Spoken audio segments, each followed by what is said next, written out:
Welcome to the Standard Deviations podcast, presented by Orion Advisor Solutions and hosted by Dr. Daniel Crosby, Orion's Chief Behavioral Officer and New York Times best-selling author. Each week, Dr. Crosby interviews a fascinating new guest on a range of compelling topics, from literature to psychology to financial wellness. To learn more about Dr. Crosby's behavioral finance work at Orion, visit www.orion.com. Hello and welcome to the Standard Deviations podcast. I'm your host, Dr. Daniel Crosby, and I am joined today by one of my longest time friends in the industry, an Orioles fan before it was cool, none other than Matt Ackermann, Chief Content Officer at Integrated Partners and co-author of the brand new book, Center Stage, How to Become the Star of Your Practice. Welcome to the show. Thanks, buddy. Such a nice introduction. And the thing I'm most proud of is that finally being a fan of the Orioles is at least a little bit cool. So yes, that's the one I'm most proud of. It's totally cool. And one of the best young organizations in baseball and one of the best places to catch a game in baseball. Yes. I've enjoyed seeing games in St. Louis too myself. So I think you've got some of the best fans of baseball. So that's always a good place to not just see a game, but to talk baseball with people that really get it. So that's always fun. The Cardinals do, the last place Cardinals do have some of the best fans in baseball, just not one of the best teams in baseball. But that's not why we're here today. We're here today to talk about your new book, Center Stage. Finished it 2 days ago, and I'm excited to talk about it. It's like no book I've ever read. It uses music as a vehicle, which I love as do I call myself a musician? I guess I'm a struggling musician, an aspiring musician, and a big music fan. It uses music as a vehicle to talk about our industry and talk about what advisors can do to improve their practices. So I found it enormously engaging. And I wanted to ask you about a couple of my favorite chapters. Oh, please fire away. First of all, I think you're among the first people to finish the whole thing. So it came out like a week ago. So it's amazing to get a chance to really talk about it in this kind of depth. I really do believe when it comes to music, it forces you to think differently. And I want to create always, when we're creating educational components, things that resonate so that you'll learn it a different way. We all have seen lots of books in this industry about practice management. And I said to myself, if I want to do this, I want to do it in a way that you've never learned about practice management before. So that was really my goal as we put this together. Wow. Well, mission accomplished. And we know the psych research shows that you learn more when you're having fun and you're engaged. And this book certainly accomplishes that. So your first chapter and a number of your chapters talk about Elton John, but your first chapter talks about Elton John, who again features prominently in the book. And you liken the story of him getting his stage name, which I had forgotten, by the way, that Elton John was not his Christian name. You liken him getting his stage name to process of helping advisors make and set goals. What can Elton John's stage name teach us about how to set a goal? So it was so important to me as we put the book together initially there was a draft of this book that probably lives in my Google Docs somewhere that was all Elton John analogies.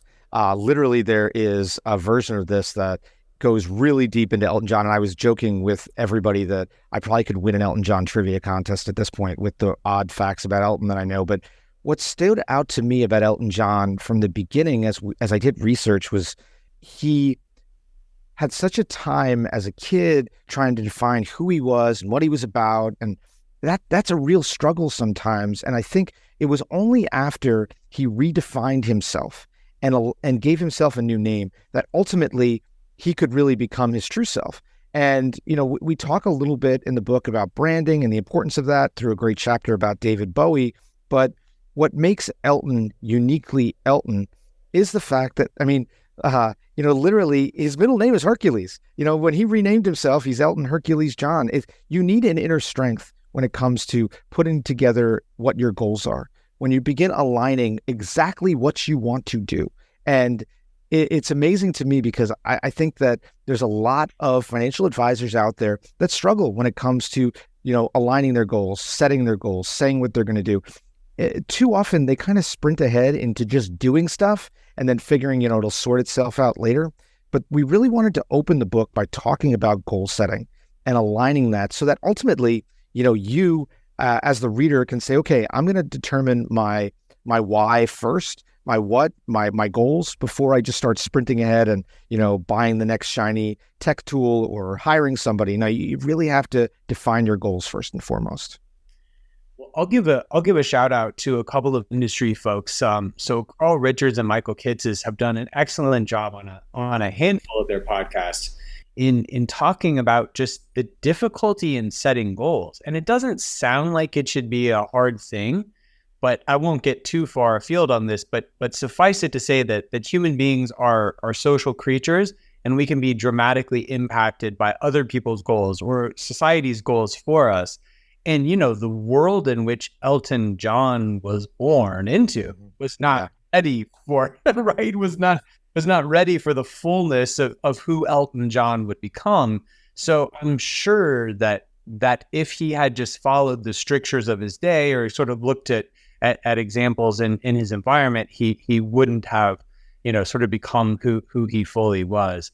So I love Tom Morgan's one of my favorite thinkers, a friend of the show, has been on a previous episode, but he talks about following your curiosity, and he even talked about Jim Simons, the recently deceased Jim Simons, arguably the greatest, audited track record of all time. And he followed his curiosity. Like, he was a code breaker, but he just liked finding signal and noise. And that's what he did. And he pulled that thread all the way to the world of finance. Now, that was a gorgeous segue, pulling threads. If you want, let's talk about the sweater song. No, we're going to talk about Weezer now. We're going to talk about Weezer. What's your favorite Weezer song? I think it's actually Gone Fishing. I love Weezer. El Scorcho, come on. I think Weezer just tracks my life in terms of from the point where I'm in college onward. Huge fan of Weezer. I've seen them live multiple times, but it's strange because I think if you read this book, it's also like a glimpse into like my soul and the kind of music that I love and adore. And, I have a pretty eclectic music taste, but also, you get something like Weezer and talk about a guy in Rivers Cuomo who gets the idea that like there is a formula for this. There's workflows. There's things that you can do to simplify, yourself. I'm sure you as an author, Daniel, you've had a lot of people say, well, the process of writing a book seems insane to me. I really think there is ultimately a process to all things we do if we're willing to step back and, even creatives like us to say, hey, there's another way to think this through. And for advisors, workflows are so important in order to truly succeed in what they want to do in their lives.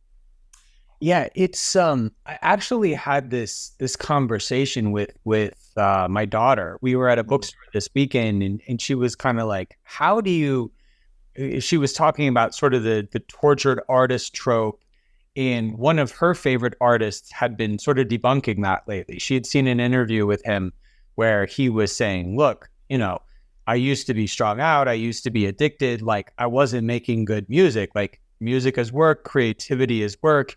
And getting sober dramatically improved my music, like having a process dramatically improved my music.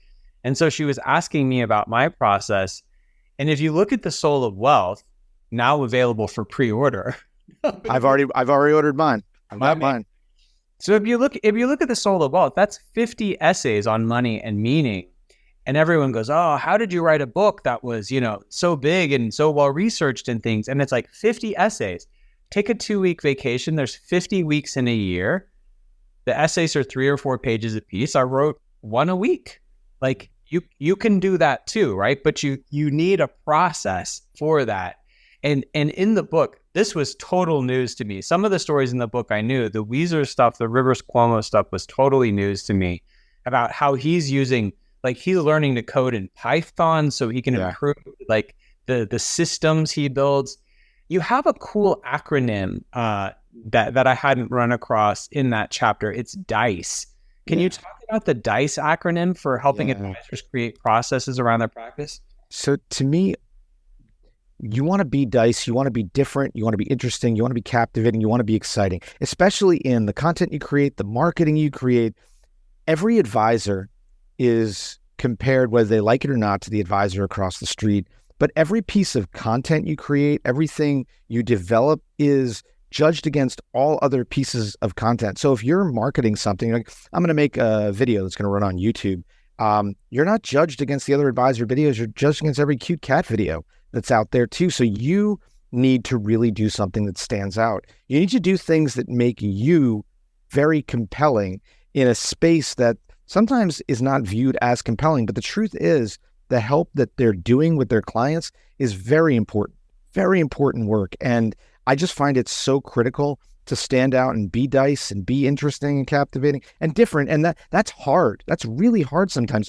The easiest course of action is just to blend in with the wallpaper, do your job and go home at the end of the day. But if you really want to excel, you have to be willing to stand out. And, I've sometimes to my detriment, sometimes to my benefit throughout my career, I've always chosen to do something different. And some of them have fallen flat, but I really do believe that is what makes me and what makes the best advisors really do well, is a willingness sometimes to fail, but also a willingness just to try new things. So you'll love this. Well, I hope you'll love it. Oh, I'm sure I will.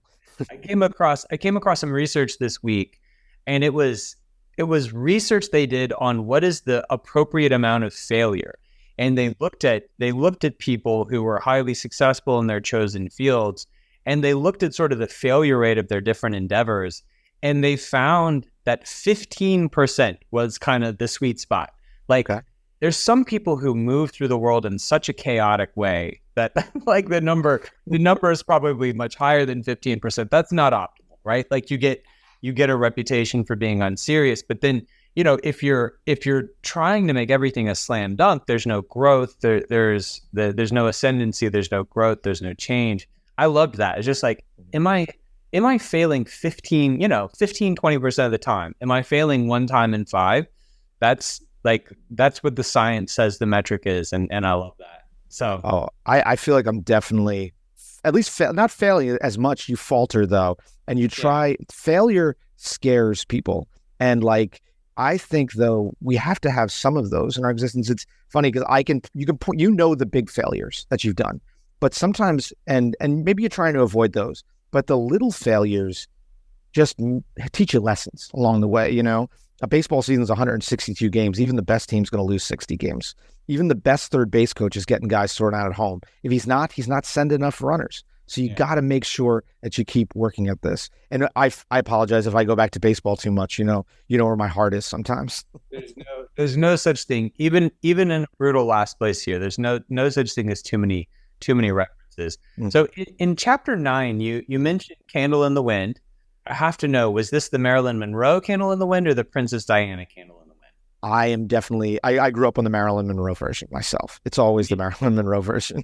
Me too. Correct. So you go on to talk about Elton John's songwriting partner, whose name is eluding me at the moment. But you set this up and you talk about how advisors can excel with a partner. But one of the most useful parts of this was you give 10 questions for potential partners to talk to each other around these 10 questions.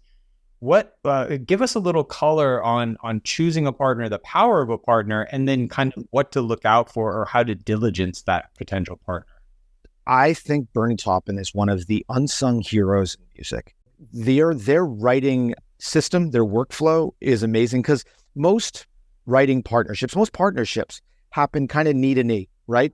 Lennon and McCartney sat there next to each other, strumming chords, and then one of them would come up apart, the other one would come up with something else, and everything was together.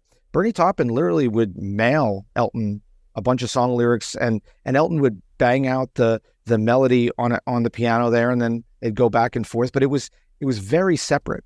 And I think one of the amazing things to me about a partnership in general is no two partnerships need to be the same. They can look very different, but you should always find people that maybe have a different strength than you. If you are a great business person, then you should find somebody who's a great advisor. If you're a great rainmaker, then you need to find somebody that can handle the day-to-day operations, the business, and managing all the other people in your business. The key to a great partnership, whether we're talking about writing music or building a financial services firm, really comes down to different people that can then help one another out. So and collectively, 1+1 will equal more than 2. We're seeing a lot more partnerships and growth in this day and age, a lot of M&A that I'm sure you're seeing. And some of those falter because you have two people and the cultural fit just is not there. They're a partnership because, geographically they think they should be, or economically they think they should be. And they've forgotten along the way that, hey, I got to find somebody that ultimately is going to make me stronger and this business stronger. So more psych research. I can't help myself. One of my favorite pieces of psych research is around psychologically diverse teams. And they compared teams that are diverse with respect to sort of their psychological preferences, and they compared them to ones that are homogenous. And the homogenous teams fight less, they make quicker decisions, and there's more sort of interpersonal harmony. But the psychologically diverse teams make more money and make better decisions. They just fight more. Like they just, there's less consensus, but there's improved decision making and greater profitability. So I think this is one of the most important types of diversity we can be on the lookout for. It is diversity of talents, gifts, skills, and looking to partner with someone who complements us, eyes wide open that we're not always going to see things the same way, and that's a good thing. That's a positive. You want that. I'm so compelled by that. Well, first of all, I'm compelled by this conversation because I write things from a perspective of like, here's what I think, here's what I've heard, and you bring something to a totally different light that I'm like, man, I wish I had you just help me write the ends of some of these chapters. But right there, you're right. I think fighting is sometimes a good thing. Disagreement is good. We've been trained throughout our life to like peace at any price. I know that I have it sometimes in my life, but disagreement and a partner that pushes you further. I've been really fortunate in my career to work with some really great video editors and camera people and creators that, frankly, some of the best stuff we created was a direct result of we didn't agree on everything, and the story didn't necessarily match the pictures, but the product comes out better when you're willing to go, we disagree on this. We're still friends, but we're going to have a good discourse on this moment here too. Yeah, for sure. Early in my career, I was supposed to meet you for a video shoot and I flaked. And you wrote me an email and you were like, that was really lame and unprofessional. And you were right. And here we are, best friends all these years later. Absolutely. Well, first of all, what I've enjoyed every step of the way working with you is, first of all, you always have something smart to say. And I can't imagine ever being angry with you at this point, but I also find that you're also willing to try different and creative things, even if they may seem nuts at the time. I always know you're willing to like, let's do something creative and different, because doing an interview, we've done that already. Let's do something else. Yeah, no, that's all true. And also I was lame and unprofessional 13 years ago. My apologies. All right. So later in the book, you talk about how the Beatles, so I rewind a bit. When you think about touring groups that are absolutely mobbed, right, and selling out arenas, I mean, it's the Beatles, right? I mean, that's sort of, their name is sort of synonymous with that. And you talk in the book about the Beatles, who were performing 80 times a year. That's a Swift-esque, that's a Taylor Swift-esque touring regimen there from 1960 to 1966, 80 times a year. And then after that, they sort of do this self-evaluation and say, hey, all this being mobbed by adoring fans is sort of getting in the way of our creativity and our growth. So like, look, we're making lots of money. It's nice to, have a throng of girls attack your car in every city you go to, but maybe we're stagnating. Maybe we're treading water a little bit. And you say they sort of get back in the studio, they do some of their best work, some of their most creative, weirdest, like the weird Beatles songs we know, I believe, Sure. like the White Album and Sgt. Pepper's and some of these. And they only played one more show together after that. So, I like this idea about sort of quitting while you're ahead, or recognizing a comfort trap that we've fallen into. How do I say this? Being a financial advisor is one of the best gigs in the world. Like it's hard to it's hard to make it through the gate, right? Like the attrition rate is crazy, and advisors pay their dues on the front end, and 80% of the burnout. But if you've survived, right? Like if you're listening to this podcast and you've survived that 80% culling, if you can survive a few years in, it usually is pretty good work. And, highly compensated, highly rewarding, valuable work. But it's also, it strikes me, easy to get comfortable. What are some comfort traps that you think we fall into, and what can we learn from the Beatles there? Getting comfortable is super easy to do in this industry because you're making money, you're doing well. You can sit back at some point and begin to hire people. They begin to take things off your plate. The number of advisors I know that basically are like, well, it's nice out, I'm going to go golfing. And they call that rainmaking because they take a couple of clients out. It is so easy to get stuck in a malaise, and you'll wake up and, after a month or 3 months, 6 months, a year, and you find yourself still stuck in that same malaise. Now, the Beatles, I'm just so fascinated by the Beatles. They from the time I was young, I was a huge Beatle fan. And it's interesting because when you fall in love with the Beatles and you're a kid of the 80s or in the 70s and 80s, you can fall in love with the Beatles backwards. My first album that I was exposed to was Sgt. Pepper. And then you listen to early Beatles stuff and it sounds like a different band. And it really was, because they had a hunger and a hustle. I mean, there are albums of theirs that they basically recorded in the span of 2 days, which is crazy. This is still early Beatles stuff, but you look at those albums with tracks like Love Me Do and that are iconic tracks that are filmed in like, oh, we did this in 2 takes. Yeah, sure. I mean, that is insane and wild to me. Now, does it mean that when you film something, record something in 2 tracks, it's better or worse than, something that took days like Abbey Road, in terms of a single track? I don't know if it makes it better or worse, but I think you have to constantly, whether you're a financial advisor or musician, is push yourself to do something different, do something scary. Don't be afraid to fail, like we were talking about earlier, but really push past your comfort zone. You got to find comfort in the discomfort. You have to be willing to try new things. Look, listen, you and I both go to a lot of industry events and industry conferences, and we see a lot of the same folks, and you see a lot of advisors that are, I think, trying hard not to just, tread water. They're trying to find something new and different. And, I'm here at a conference actually right now as we're talking, and I've been blown away by some of the new tech advancements, whether we're talking AI or whether we're talking, some of the really cool stuff that's happening in investment management. But I think advisors constantly need to be learning. They constantly have to be willing to try a new thing, even if it doesn't work right away. You're in a good spot in your career where you can try, you can fail, and then try again. I think there's a lot of excitement in finding comfort in that discomfort. Yeah, I absolutely agree. So don't let, the industry, I think, especially in the middle and late stages of a career, lends itself to ease and comfort, and you can't let yourself fall into that.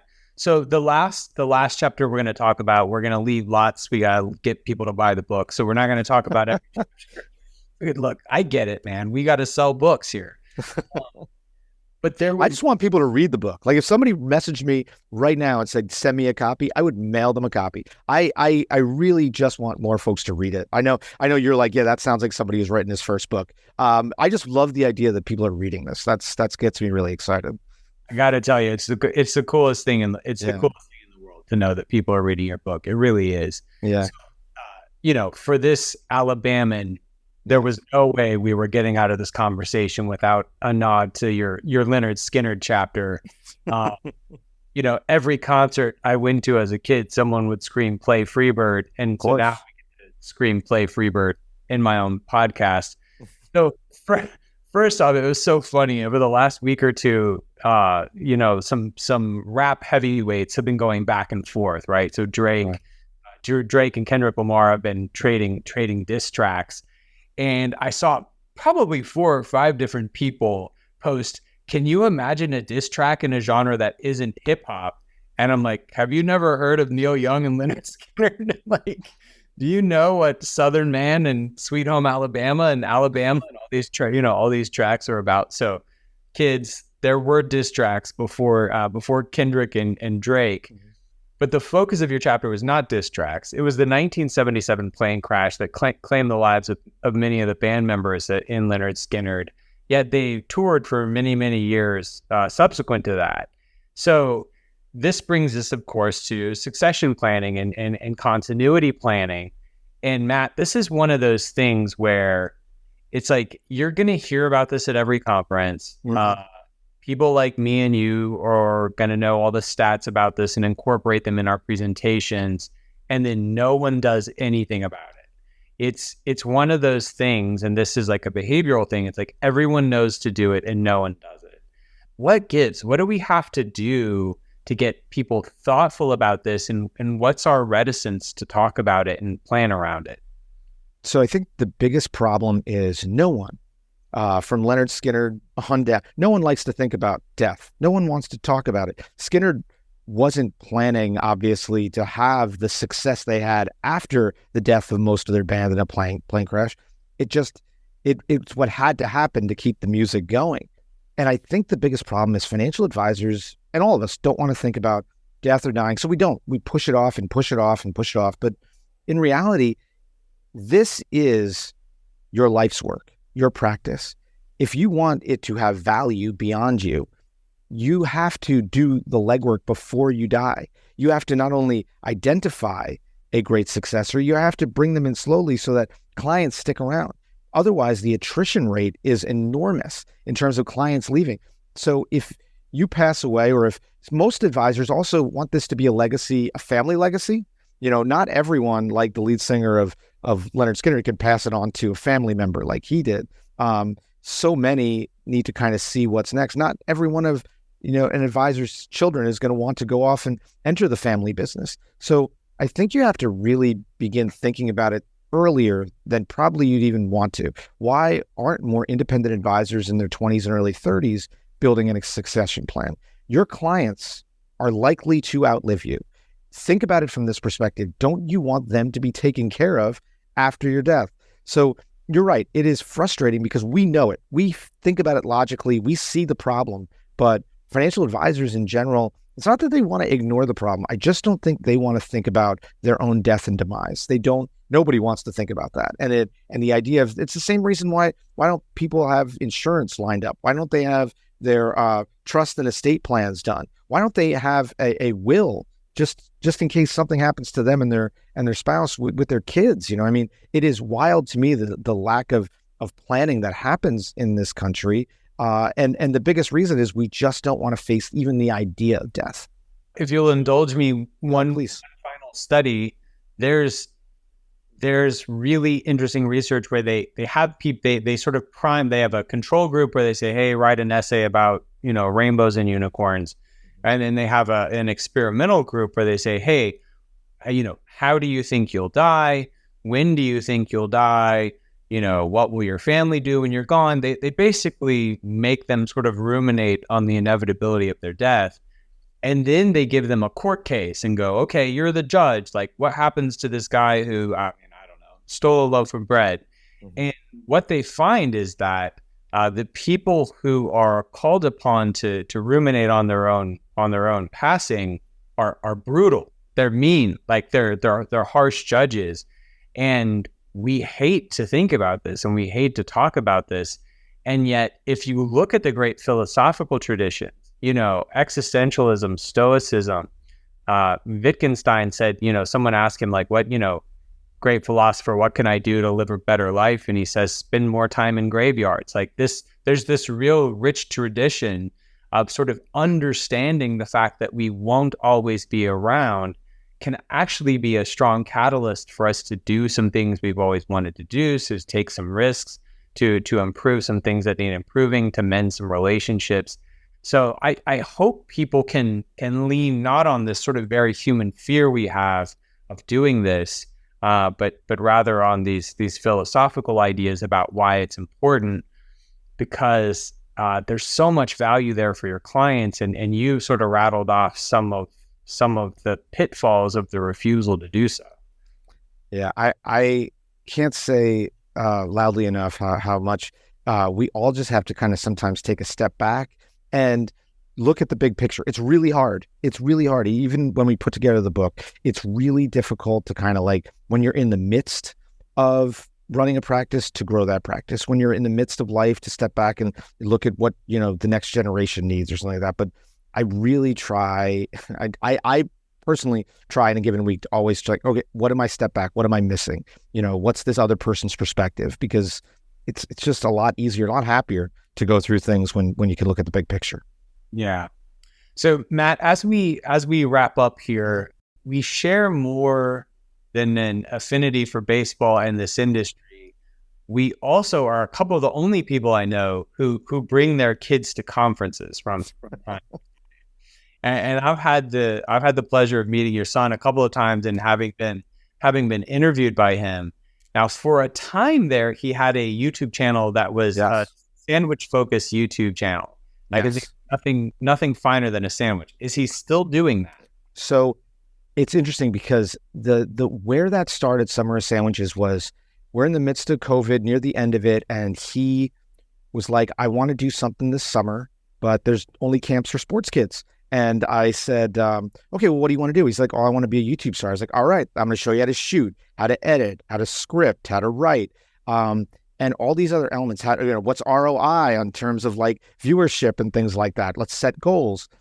He really embraced it, and he's very good on camera. He's better than I am on camera. And I think just so much of it is, if you're, and it was, at least with my son, he just wanted to try something that was a little different. And as a result, now he's taken on the stage. He loves musical theater. He's going to a 3-week sleepaway camp for theater this summer.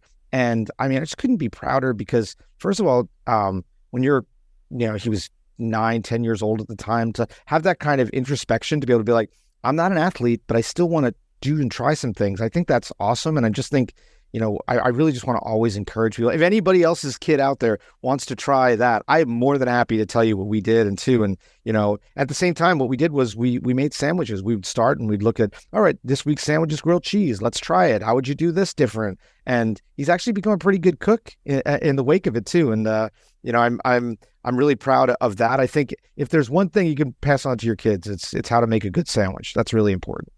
So what was the finest sandwich he made for you during the Summer of Sandwiches? Oh, there was some grilled cheese sandwiches with bacon that were fantastic. I think he first of all, handing off the grill to somebody, there was some paninis that he did that were awesome. It was, first of all, it's a little tough to hand over the spatula to somebody when they're 10 years old, but man, he has done such a good job. And now he has no problem. He can work his way around a stove. Right now we're working on eggs a lot. He's trying scrambled and fried, and it's also made him a more adventurous eater. He was very picky in terms of being an eater, and now he tries a lot of new things. He tried a Cuban sandwich that summer, and I was shocked that he would try something different with pickles in it.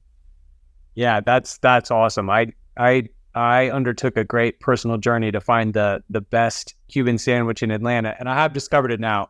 Nice. Anyone go to Midtown Atlanta with me and get a Cuban. I'm in. I love that. It's almost like we'll wrap it up where we started it, back to the Elton John story. It's like finding your unique skill set, your unique values. Your son, maybe he can't dunk a basketball, but he can make a sandwich, he can produce a video, he can sing a song. That's really great. Finding those gifts you've been given, knowing that you're the most unique thing about your business, leading with that, really putting it front and center and featuring that. You're a great dad to help him, let those gifts grow and feature those. That's wonderful. So yeah. Well, let's get people reading this book. Let's put on your faces. More and more people read this book. Tell us the name again, where people can find it. The book's called Center Stage, How to Become the Star of Your Practice. You can hop over to Amazon. You can order a copy.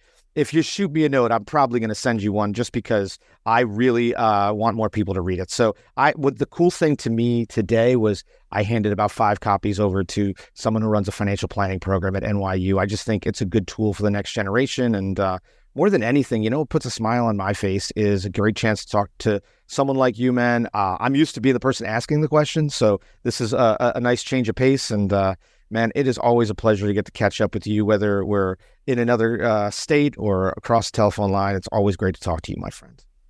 My pleasure. Congrats on the book. I know what a big deal it is. So congratulations to you and your co-authors. That's huge. Thanks, buddy. I appreciate you. Thanks for tuning in to Standard Deviations. If you can't wait till next week for more behavioral finance insights, visit www.orion.com. All opinions expressed by Dr. Daniel Crosby and podcast guests are solely their own opinions and do not reflect the opinion of or endorsement by Orion and its affiliates, subsidiaries, and employees. This podcast is for informational purposes only and should not be relied upon as a basis for legal, tax, and investment decisions. The opinions are based upon information the participants consider reliable.